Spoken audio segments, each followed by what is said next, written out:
కూర్చోండి మీరు కూర్చో.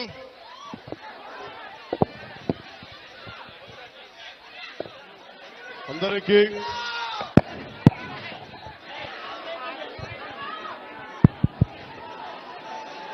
సాలూరు నియోజకవర్గం మక్కువ మండలం పంచాయతీ రహదారుల శంకుస్థాపన కార్యక్రమానికి ఇక్కడికి వచ్చేసిన అన్నదమ్ములకి, ఆడపడుచులకి, అక్క చెల్లెలందరికీ ఎన్డీఏ నారా చంద్రబాబు నాయుడు గారి నాయకత్వంలో, నిర్దేశకత్వంలో రహదారుల నిర్మాణం జరుగుతున్న క్రమంలో నరేంద్ర మోదీ గారు, ప్రధానమంత్రి శ్రీ నరేంద్ర మోదీ గారి కేంద్ర పథకాలతోటి, జాతీయ ఉపాధి హామీ పథకాలతోటి ఈ రోజున నేను ఇక్కడికి రావడం జరిగింది. మన బాగుజోల నుండి సిరివర వరకు 9 కిలోమీటర్ల రహదారిని 9.5 కోట్ల రూపాయలతో తారు రోడ్డుగా మారుస్తా ఉన్నాం.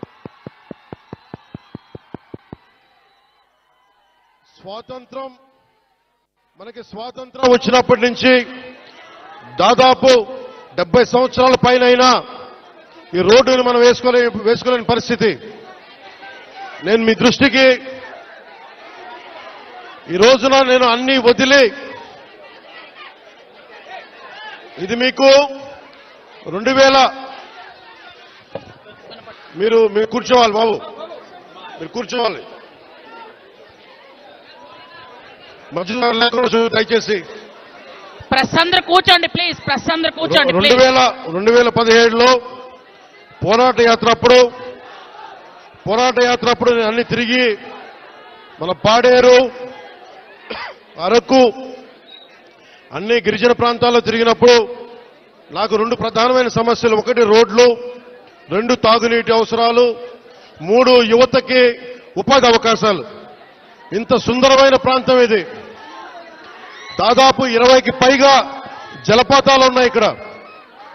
మన విజయనగరం జిల్లా, పార్వతీపురం, ఇవన్నీ కూడా ఉమ్మడి విజయనగరం, కానీ ఈ జిల్లాలో అద్భుతమైన సౌందర్యం ఉంది. ఇక్కడ ప్రకృతి సౌందర్యం. ఇక్కడ టూరిజంని డెవలప్ చేయాలి. యువతకు కూడా నేను ఒకటే మాట ఇస్తున్నాను, ఇప్పటిదాకా ఎవరు కూడా ఆలోచించలేదు ఇక్కడికి రావాలని, రోడ్లు వేయాలని. కానీ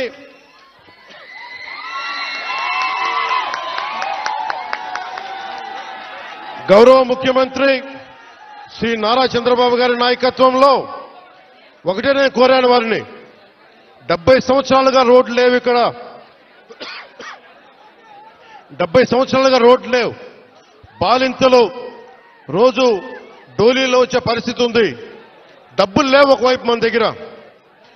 కేంద్ర ప్రభుత్వం 21 నుంచి 22 వరకు 350 కోట్ల రూపాయల చొప్పున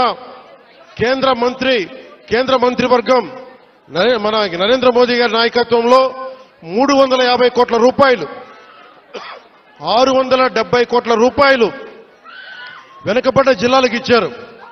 గత ప్రభుత్వం ఆధ్వర్యంలో ఆ నిధులు వస్తే ఆ నిధులు ఈ రోజు దాకా దానికి లెక్క పక్కా లేకుండా చేశారు.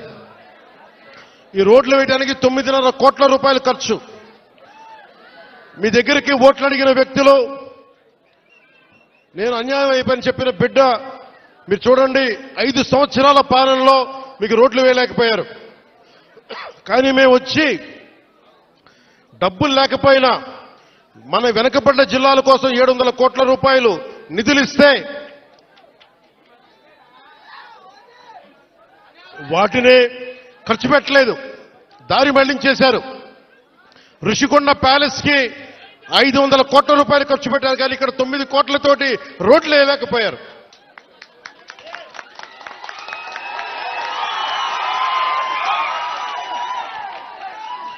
నేను ఈ రోజున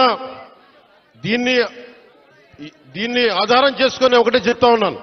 ముఖ్యంగా గిరిజన వర్గ ప్రజలందరికీ, మన్యం ప్రాంతంలో ఉండే ప్రజలందరికీ నేను మీకు నారా చంద్రబాబు నాయుడు గారి ఆధ్వర్యంలో నాయకత్వం నడుస్తున్న ఈ కూటమి ప్రభుత్వం తరపున మనకున్న మంత్రివర్గ సహచరులు కానీ ఎమ్మెల్యేలు కానీ అందరి తరపున నేను మాటిస్తున్నాను. మీకోసం అహిర్నిశలో ఎండనక వాననక పనిచేయడానికి మేము సంసిద్ధంగా ఉన్నాం. ఇందాక కలెక్టర్ గారు నా దృష్టికి తీసుకొచ్చారు. ఇది పైకి మనం ఎంతవరకు వెళ్తాం ఆగుదామంటే ఒకటే మాట చెప్పాను కలెక్టర్ గారికి. 1 కిలోమీటర్ నడిస్తే కానీ సాధక బాధలు తెలియవు నాకు, కనీసం నేను నడవాలి నేను.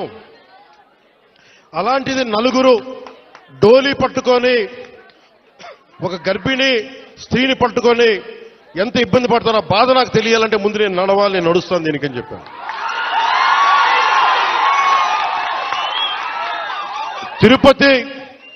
తిరుమల వెంకటేశ్వర స్వామికి నేను కొండెక్కా. ఆయన్ని ఒకటే కోరుకున్నా, నన్ను కష్టాలు తీర్చమని, ప్రజల కష్టాలు తీర్చమని నేను ఆయన కోరి కొండెక్కాను. ఈ రోజున నేను మన కొండెక్కా, మన కష్టాలు తీర్చమని.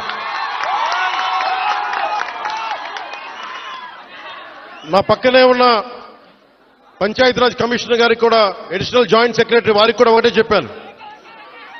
నా పిఎస్ మసూదన్ గారికి కూడా ఒకటే చెప్పాను. మీరు ఈ రోడ్డు వేసే లోపు ముందు కనీసం ఈ రోడ్డుని రోడ్ రోలర్లు పెట్టి కొంచెం శుభ్రంగా నడిచేలా చేయమని కోరుకుంటున్నా. నేను అది ఆదేశించాను. ఎందుకంటే టెండర్ కాల్ ఫర్ చేసి రోడ్డు వేయడానికి కొన్ని నెలల సమయం తీసుకుంటుంది కాబట్టి ఈ లోపునే మీరు అవసరమైతే మీరు కొంత మనరేగా నిధుల్ని మళ్ళీ దానికై వెచ్చించి కనీసం మెయిన్ రోడ్డు వచ్చేలా 9 కిలోమీటర్ల బీటీ రోడ్ వచ్చే లోపు మట్టి రోడ్డుని బలమైన మట్టి రోడ్డు వేయమని చెప్తా ఉన్నాను. ఇది ఇంకా ఈరోజు తుఫాన్ అయితే ఉంది కానీ రోజు ఇప్పుడు శీతాకాలం కాబట్టి అందుకని రోడ్డు వేయమని మరి చెప్పాను. దాన్ని కూడా నేనే దగ్గరుండి ఉప ముఖ్యమంత్రి పేషీ నుంచి నేనే దీన్ని పర్యవేక్షిస్తాను.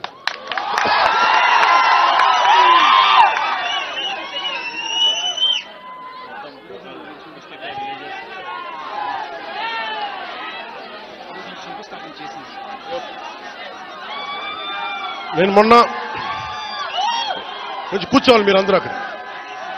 మొన్న ముఖ్యమంత్రి గారితో గౌరవ ముఖ్యమంత్రి ఒక్క నిమిషం గౌరవ ముఖ్యమంత్రి శ్రీ చంద్రబాబు నాయుడు గారి ఆఫీస్కి వెళ్ళి ఆయన పేషీకి వెళ్ళి ఒకటి తెలియజేశాను.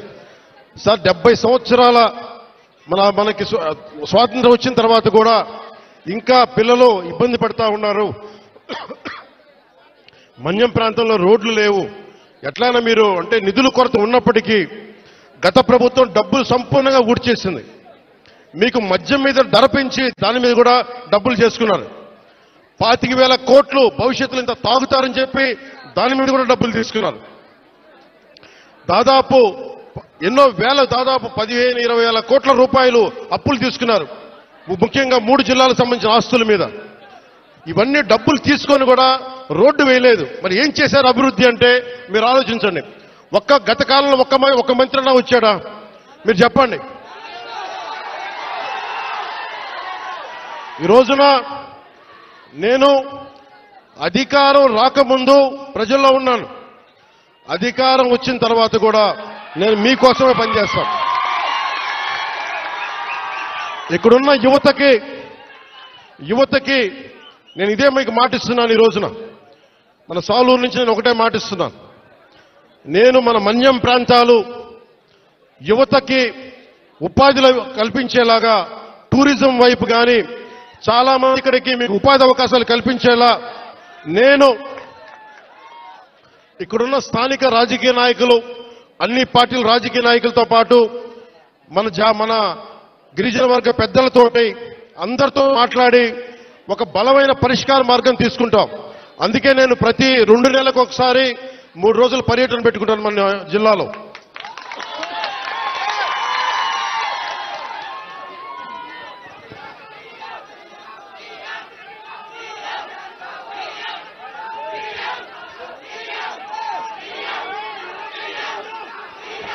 అలాగే మనకి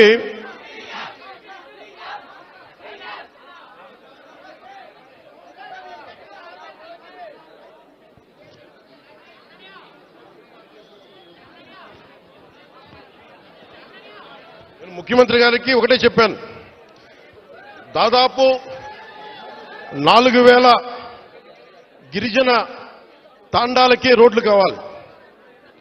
పంచాయతీలు క్రమంగా చూసుకుంటే 400 పంచాయతీలే కానీ గ్రామాలను మట్టుకు దాదాపు 4000 తాండాలు ఉన్నాయి.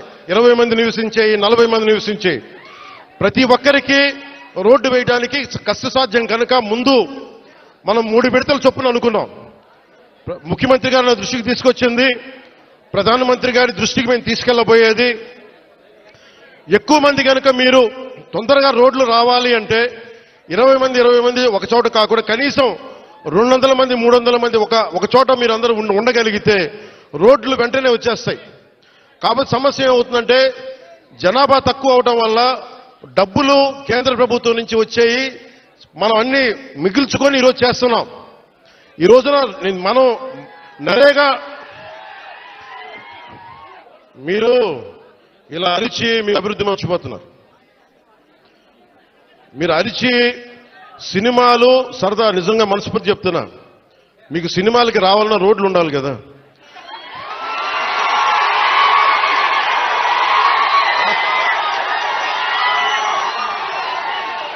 అలాగే మీరు ఉపాధి అవకాశాలు కావాలన్నా డబ్బులు ఉండాలి.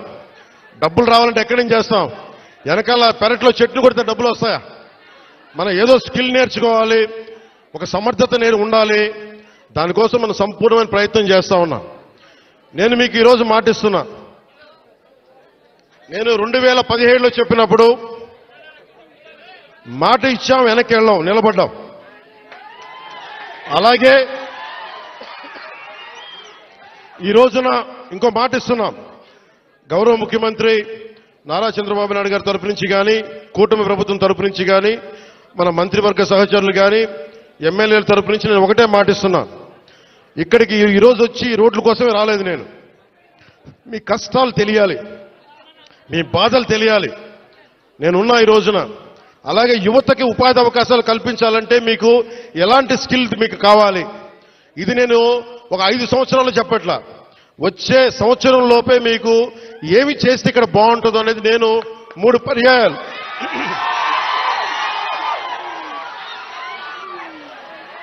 నేను 6 నెలలు అయింది ప్రభుత్వం వచ్చి. ప్రతి 2 నెలలకి నేను మన విజయనగరం జిల్లాలో కానీ, మన పార్వతీపురంలో కానీ, అరకు ప్రాంతాల్లో కానీ, గిరిజన జిల్లాలో కానీ అన్నింట్లో కూడా నేను కనీసం ప్రతి 2 నెలలకి 10 నుంచి 15 రోజులు గిరిజనులతోనే గడపాలి, మన ప్రాంతంలోనే గడపాలని కోరుకున్నాను. ఎందుకంటే మీ అభివృద్ధి నాకు చాలా అవసరం. మీరు ఆనందంతో ఉండాలి.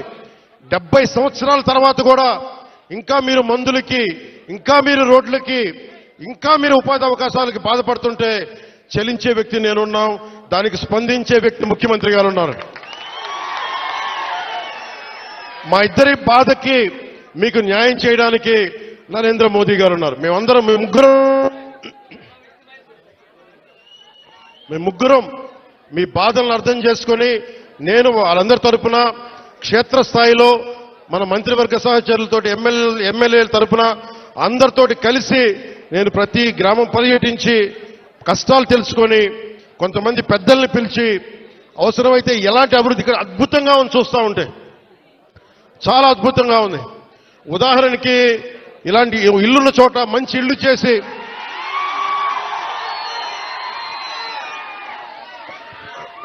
మీతో మాట్లాడి, ఇక్కడున్న అందరితో మాట్లాడి, అమ్మా కూర్చోండి, మీరు కొంచెం పక్కన రోడ్. ఇలాంటి సుందరమైన ఈ కనిపించే చోట ఇలాంటి కొంత మైదానం ప్రాంతంలో కనిపిస్తే ఇక్కడ పల్లంగా ఉన్న కంటే ఎత్తు పల్లా లేకుండా చదరంగా ఉండే ప్రాంతంలో నిజంగా ఇది హోమ్ స్టేట్ అని అంటాం. అమెరికా లాంటి చోట్ల, విదేశాలు లాంటి చోట్ల ఏం చేస్తారంటే ఇలాంటి చోట్ల ఇలాంటి ఇళ్లలో వచ్చి ఉండేలాగా వాళ్ళకి కావాల్సిందల్లా శుభ్రంగా ఉండాలి. విదేశీయులు వస్తారు, చాలా మంది అడవుల్ని అర్థం మనకి అడవుల్లో విహరించడానికి చాలా మంది వస్తారు. మనకి తద్వారా ఉపాధి అవకాశాలు వస్తాయి, వస్తాయి. మీరు కూర్చోబెట్టి ఈ మనకి పర్యావరణం కోసం పరిశోధించే శాస్త్రవేత్తలు చాలా మంది ఉన్నారు. వాళ్ళందరికీ వచ్చి ఉండాలి అంటే మీరుండే ఇళ్లలోనే. తర్వాత మనకి ప్రకృతికి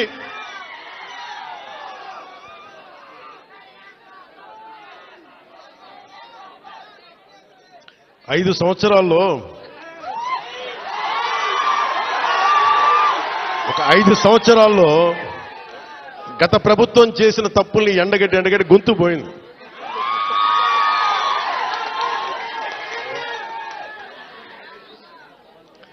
ఈ రోజున నేను మీకు ఒకటే మాట ఇస్తున్నా, మీకోసం నిరంతరం పనిచేయడానికి నేను ఉన్నాం. ఈ రోజున మన బడ్జెట్ 19 పంచాయతీలకు సంబంధించి ఇలాంటి రోడ్లే దాదాపు 40 కోట్ల రూపాయలతోటి మనం శాంక్షన్ చేశాం. ఇక్కడ పాడేరు, ఇంకొంచెం రంపచోడవరం దగ్గర రోడ్లలో ఇలాంటి పంచాయతీలను పెట్టుకొని ఒక్కొక్క సంవత్సరంలో 350 కోట్ల రూపాయల చొప్పున ప్రతి గ్రామం కనెక్ట్ అయ్యేలాగా ఇలాంటి ఇబ్బందులు లేకుండా ఒక ప్రతిపాదనలు తీసుకొచ్చాం. నాకు కావాల్సిందల్లా మీ దగ్గర నుంచి సహకారం కావాలి. మీరు సహకారం ఇస్తారని నేను మనస్ఫూర్తిగా కోరుకుంటా ఉన్నా. ఎందుకంటే మనం విజయనగరం జిల్లా చూస్తూ ఉంటే, ఉమ్మడి విజయనగరం జిల్లా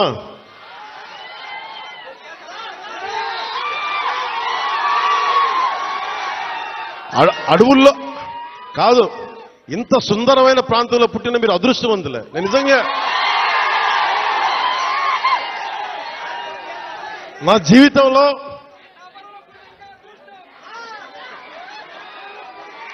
జీవితంలో నేను ఎప్పుడు అసూయపడలా. నాకు ఈర్ష్య ఉండదు. ఎవరైనా నాకైనా విజయం సాధించిన ఎత్తుకు ఎక్కి నాకు ఇబ్బంది ఉండదు. మొట్టమొదటిసారి మిమ్మల్ని చూస్తే నాకు అసూయగా ఉంది. ఇంత చక్కటి ప్రకృతి మధ్య మీరు బతుకుతూ నాకు అసూయ కలిగిస్తూ ఉన్నారు. అందుకని మీకు నాకు గుడొద్దు, బడి కావాలి మనందరికీ. ముందు చదువు ఉంటేనే భగవంతుడు గుర్తొస్తాడు, బడి ఉన్న చోట గుడి వస్తుంది. అందుకని నేను మీకు నిరంతరం మీకు అందుబాటులో ఉంటాను. కలెక్టర్ గారికి కూడా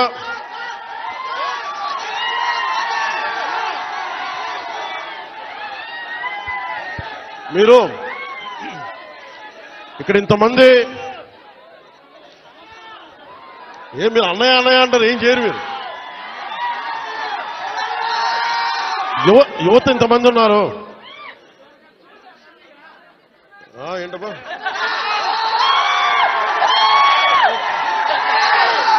యువత ఇంతమంది ఉన్నారు. నేను కోరుకునేదల్లా మీకోసం పనిచేసేవాడు ఒకడు కావాలి. కూటమి ప్రభుత్వం మీకోసం పనిచేస్తుంది. చంద్రబాబు నాయుడు గారికి ఒకటే చెప్పాను, సార్ మనం నిలబడాలి అంటే నేను ఒకటే చెప్పాను, ఇంటెలిజెన్స్ కానీ పోలీస్ శాఖ కూడా చెప్పారు, ఈ వర్షంలో ఎందుకు సార్ మీరు ఎందుకు ఆగిపోండి అంటే నేను ఒకటే చెప్పాను, మా వాళ్ళు వర్షంలో తడుస్తున్నారు, మా వాళ్ళకి రోడ్డు లేక బాధపడతా ఉన్నారు. నేను తడుస్తా, జ్వరం వచ్చినా ఎలాంటి అవాంతరాలు వచ్చినా మా వాళ్ళ పడ్డ కష్టం కంటే కూడా నేను పడే కష్టం పెద్దది కాదు. అందుకని నేను ఎందుకు ఈ మాట చెప్తున్నానంటే, మీకోసం పనిచేసే వ్యక్తుల సమూహాన్ని మీరు ఎన్నుకున్నారు. మీకోసం పనిచేసే వ్యక్తుల సమూహాన్ని మీరు ఎన్నుకున్నారు. మేమందరం ఇక్కడ ఉన్నాం. మంత్రి గారిని చూస్తూ ఉన్నారు, ఎమ్మెల్యే గారిని చూస్తూ ఉన్నారు, ఇక్కడున్న నాయకులందరినీ చూస్తూ ఉన్నారు. మేమందరం కూడా ఎందుకున్నాం ఇక్కడ అంటే, మీకు 5 సంవత్సరాల కాలంలో ఏదో మాట చెప్పి వచ్చి వెళ్ళిపోవడానికి మేము లేవు. ఇక్కడ అధికారం లేనప్పుడు రోడ్ల మీద తిరిగాం, అధికారం లేనప్పుడు మన్యం ప్రాంతాల్లో తిరిగాం. నాకు బుగ్గలు నిమరటం తెలియదు, నాకు తల నిమరటం తెలియదు. నాకు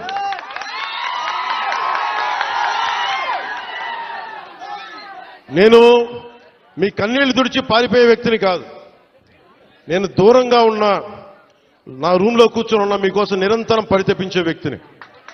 ఒక మాట ఇచ్చాను, నా పేషీ కూడా ఒకటే మాట చెప్పా, నేను ఇక్కడే ఉండాలి, 2 నెలలకు ఒకసారి 10 రోజుల చొప్పున నేను మన్యం ప్రాంతం మొత్తం తిరగాలి. నేను ఒక్కొక్క యువకుడికి మాటిస్తున్నాను, ఒక్కొక్క యువతికి మాటిస్తున్నాను, ఒక్కొక్క గిరిజన తల్లులకి మాటిస్తున్నాను, ఒక్కొక్క గిరిజన పెద్దలకి మాటిస్తున్నాను. నేను మీకోసం ఒళ్ళు వంచి పనిచేస్తాను మీకోసం.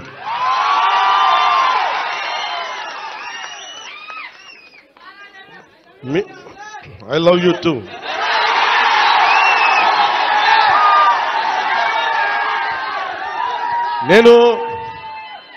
నేను మీకు చెప్పినంత ఐ లవ్ యూ నా బిడ్డలకు కూడా చెప్పలేదు. నేను మీరు చూపించే ప్రేమ పవన్ కళ్యాణ్కి అధికారం ఉన్నా లేకపోయినా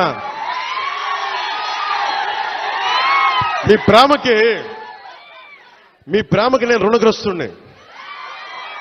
ఏం చేస్తే రుణం తీర్చుకుంటాం. అందుకనే నేను భగవంతుని ఒకటే అడిగా,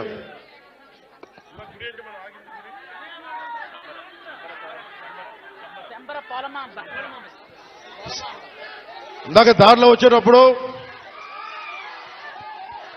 అరవనివ్వండి, మీరేం చేయగలరు, అరవనివ్వండి. మామూలు దారిలో ఇందాక వస్తున్నప్పుడు కొంచెం దండం పెడతా, ఆగండి. శంబర పోలమామ్మగా తల్లిని అడిగా. శంబర పోలమామ్మ తల్లిని ఒకటి అడిగా, తల్లి మా అడవి బిడ్డల కష్టాలను తీర్చే నాకు శక్తి నువ్వు, నాకు మా రాష్ట్రంలో డబ్బులు రావాలి,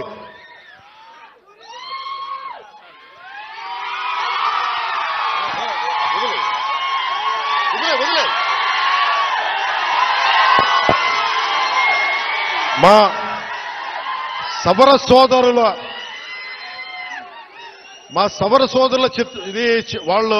వాళ్ళ పెయింటింగ్స్ ని కానీ వాళ్ళ చిత్రాలని కానీ నేను అమిత్ షా గారికి ఇచ్చాను. హోంశాఖ మనకి అమిత్ షా గారికి ఒకటే చెప్పాను, చాలా గర్వంగా చెప్పా, ఇది సార్ మా సవరల ఆర్ట్, ఇది మా సవర సోదరుల ఆర్ట్, ఇది మా గిరిజన బిడ్డల ఆర్ట్, ఇది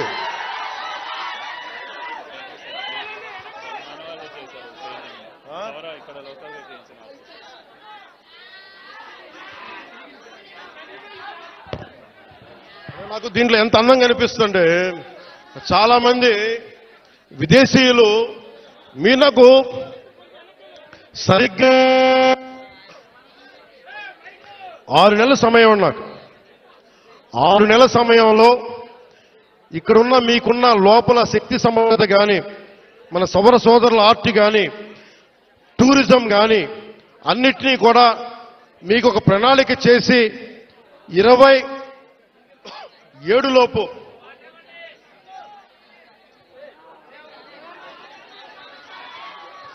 రెండున్నర సంవత్సరాల్లో నేను ఇక్కడ అభివృద్ధి చేసి చూపిస్తాం. ఇక్కడ ముఖ్యమంత్రి గారి ఆధ్వర్యంలో, ప్రధానమంత్రి గారి నిర్దేశకత్వంలో నేను కానీ మా మంత్రివర్గ సహచరులు కానీ మీకోసం ఒక కూలీలా పనిచేస్తాం, మీకోసం తిరుగుతాం. చాలా మంది చేయడానికి సంసిద్ధంగా ఉన్నారు, మీకోసం పనిచేస్తాం. ఇంకొకసారి మాటిస్తూ మీకు 2 నెలలకు ఒకసారి 3 రోజులు మన ప్రాంతాల్లో నేను తిరుగుతా. అన్ని మన్యం ప్రాంతాల్లో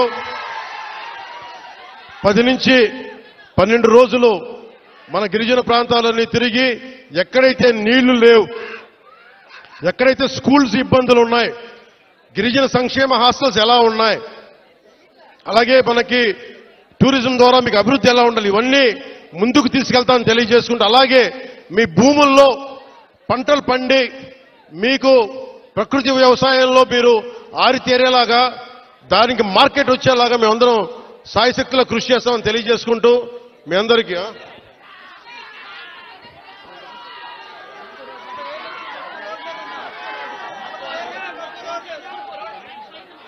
ఇవన్నీ మీరు దారి పొడవుతో నాకు మీరందరూ రకరకాల వినతులు ఇచ్చారు, వినతి పత్రాలు ఇచ్చారు, రోడ్లు ఉన్నాయి, అలాగే అక్కడ క్వారీ కూడా తవ్వుతున్నాం, క్వారీ కూడా తవ్వుతున్నారు, క్వారీలు కూడా అడ్డగోలుగా ఉన్నాయంటే అవి కూడా చేద్దాం. నాకు కావాల్సిందల్లా ఇక్కడున్న యువతలో మీరందరూ కూడా, మీరు ఏ జాతికి చెందిన వాళ్ళైనా నాకు అనవసరం, కొత్త నాయకత్వం మీ నుంచి పుట్టాలి. మీరు నేను కులం కానీ మతం కానీ ప్రాంతం కానీ చూడాల మానవత్వాన్ని చూస్తాం.